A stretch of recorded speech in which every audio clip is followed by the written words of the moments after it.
I brought something with me today. It's a Microtech router, just got it out of the box. You can buy it online for less than $80.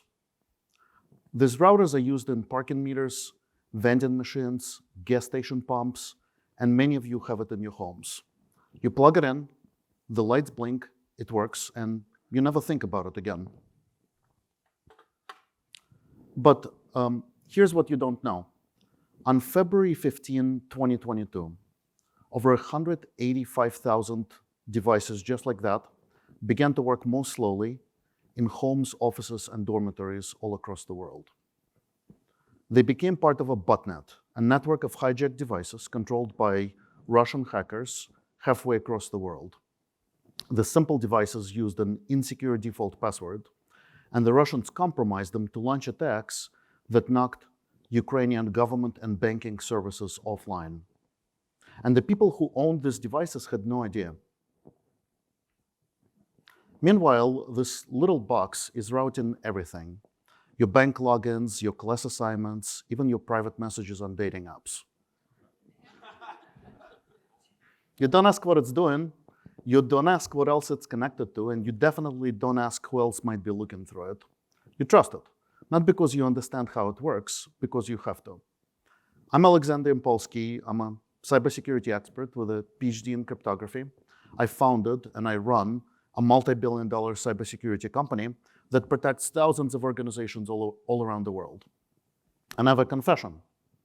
Even I don't know where all of my own data is right now, or whether my house network is compromised, or whether someone is listening to the conversation I'm having with my wife in the bedroom. We all want the same things from technology: convenience, speed, connection.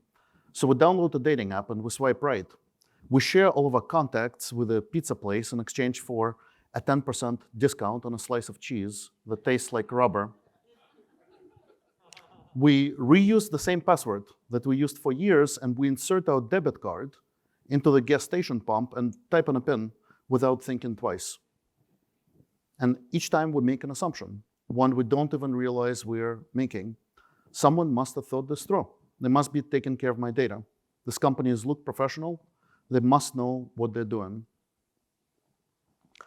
But 1 in every 4 companies today becomes a victim of a data breach. Last year, a flawed update in security software crashed millions of computers worldwide. Planes were grounded, hospitals went offline. My 16-year-old son, Ben, called me from school and said, "Dad, I'm so excited, they canceled their tests. The computers won't boot." That's when I introduced Ben to an amazing invention called the number 2 pencil. We've outsourced trust to systems we don't understand, run by people we've never met. And here's the real problem. The system rewards companies for looking secure, not for actually being secure. 15 years ago, I was a chief security officer working for a fashion retailer in New York City. My job was to protect its 15 million customers from cyber criminals. And one day, my marketing team signed up for a fraud prevention service to help mitigate credit card scams. It sounded smart, but I wanted to be careful, so I followed everything by the book. I sent them a 40-page security questionnaire. I met with a team of the fraud company in person. They sounded smart and credible. Everything checked out, so we signed the contract.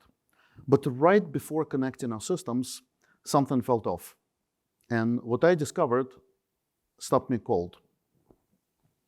The fraud company, the company that was supposed to protect me from fraud, was storing credit cards unencrypted in plain text. It was like discovering that your alarm company is storing keys to your house in a mailbox across the street. I remember thinking that day, I followed every rule and I almost let us make a catastrophic mistake. And that day, I learned something fundamental about cybersecurity in a digital age. The biggest risk isn't always inside your company, it's the companies that you trust with your data. We call it third-party risk. And I've dedicated my life to solving this problem. So why is cybersecurity so hard? Let's start with you, and then we'll talk about companies. So you do everything you're supposed to. You use strong passwords, don't click on suspicious links, two-factor authentication, and you still get hacked. Because the problem isn't about you, it's everything you're connected to. Your college roommate's laptop can get compromised, and now your shared Wi-Fi is the problem. Or you use a food delivery app, they get hacked, and now your identity and your card are for sale on a dark web. You could do everything right and still lose because you're only as secure as the weakest link in your digital life. For companies, cybersecurity is very hard as well. And there are three reasons for this global insecurity. The first reason is interconnectedness. Hackers share techniques. They collaborate. They think outside the box. But companies do the opposite. They compete. They hoard information. They hide data breaches to protect their reputation. That siloed mindset makes everyone weaker. Furthermore, 90% of the world runs on software made by only 150 companies. We call it the digital butterfly effect. You find a vulnerability in one such company, like this, and everything stops. A single router like that can be used to compromise thousands of offices, tens of thousands of government organizations, because it's everywhere. The second reason why cybersecurity is hard for companies is, believe it or not, optimism. We are conditioned to assume the best. We think safe, we don't think interesting, but hackers do the opposite. They think outside the box, they try to trick the system. A few years ago, I was browsing my college alumni group on Facebook, and I came across a comment which said, "New York City crime is getting out of hand. People are getting killed every single day. It's time to get out of here." The comment was clearly, planning to sow panic and fear in the community. So I looked closer.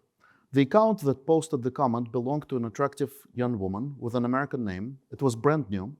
I traced it back to a Russian shell company, and thereafter a job posting looking for people for that company, which said, "Internet operator wanted overnight, fluent English, copyright abilities," and the last bullet point in a job description used a weird phrase which said participation in a movement.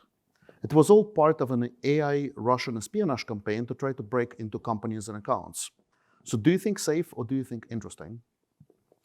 The last reason why cybersecurity is so hard for companies as well is because companies think about cybersecurity backwards.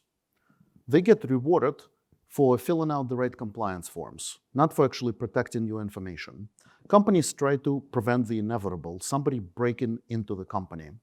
But instead of trying to prevent the inevitable, you have to flip the script. Assume that you will get hit. Limit the damage. Recover fast. For example, Egyptian pyramids, they symbolize robustness. But when a piece of a pyramid breaks off, the damage is permanent. The coral reef may look fragile, but when a piece breaks off, it regenerates and comes back stronger over time. So you want to be like a coral reef. You want to build in resilience into the system and be able to regenerate and come back stronger over time. So how do we actually put resilience into practice? So let's talk first about companies, and then we'll talk about you and me. So if you're a company and you want to mitigate risk, you have to take risk. You cannot do what everybody else is doing. You have to be proactive and not reactive. Take 10% of your budget and spend it to hack yourself. Find the vulnerabilities before the attackers do. That's what the Ukrainian government did. A few years before the invasion, they conscripted hackers to go break into their own critical infrastructure, and then they patched it. And so they were ready when the invasion happened. But what about us?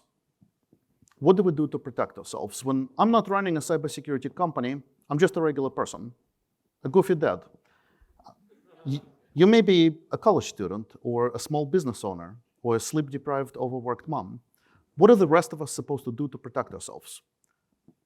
Are we destined to have our information hacked and sold on the dark web? Are we supposed to go live in the woods and not use any technology? That doesn't sound so bad lately. But here's what you can do to protect yourself. First, have a plan. Who are you going to call if you get hacked? Ghostbusters? Have a contact for your bank, school, IT department, law enforcement on speed dial. Calling for help should be a reflex. Number two, have a secret phrase that only you and the family know for emergencies. If you receive a call from a sibling in distress asking for help, ask for a secret phrase. You can no longer trust any audio or video that you receive with the proliferation of deepfakes, and this becomes more important. Third, do not have private conversations around always listening devices. Siri, Alexa, smart TVs, even your phones. I know it's hard. You'll thank me later. And the last one will be controversial. Do not use password vaults. Instead, take your password, write it on a sticky note, and put it somewhere safe. Most hacks do not happen because people broke into your apartment. They happen online. So these steps will help. But I need you to know this. It's not your job to fix a system. You can't. But if you plan proactively, if you prepare instead of hoping for the best, you will be safer and you'll be able to limit the damage and recover fast. So tonight, you will go home and you look at this router sitting on a bookshelf, and you'll see it differently. You'll know what it's doing, you'll know what you don't know, and you'll ask questions that you never asked before. Resilience does not start with perfect systems. It starts with clear-eyed people who refuse to trust blindly. Because cybersecurity in a digital age moves quickly, one action at a time, one question, one action, one company choosing transparency. The small decisions in one place can reverberate through networks, companies, and even countries. And when enough of us start asking these questions, the companies that control our data and the system itself will be forced to change. That's the digital butterfly effect, and that's how we make technology trustworthy again. Thank you.